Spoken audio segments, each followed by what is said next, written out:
Hiru balore horiek dira nagusiki gure barruan dauden lana egitearena, euskaltzale izatea, mendizalea ere baita ere, hortan da atza martxa.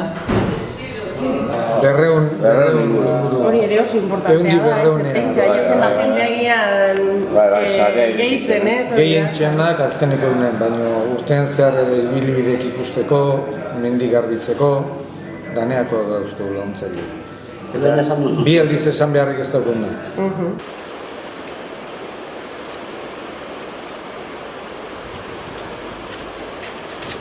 Eskaintzen den zerbitzua, nolabait esateagatik, atentzioa, voluntariogatik, voluntario biltzen dien jendeak merito handia dauka.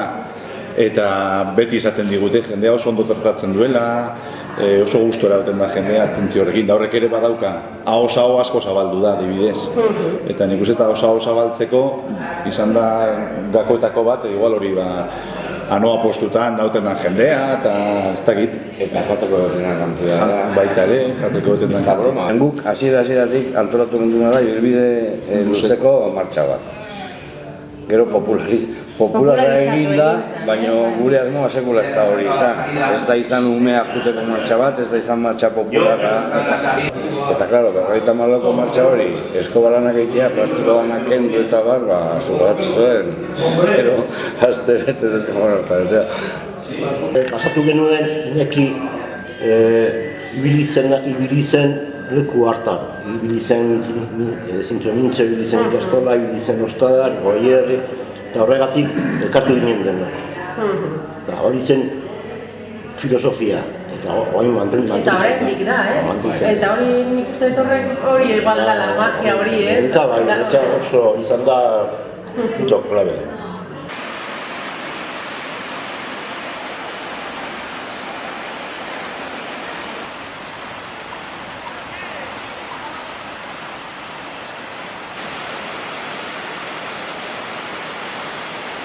Garaian, euskera mailan, parrandan, toki guztietan ez dauna zan, mendian. Eta aipatu dugu askotan gu batzen gaituna Iñaki dala, osea, gu gure artean askotan, ezautu bai, baina horrela... Horrela, gaude hemen.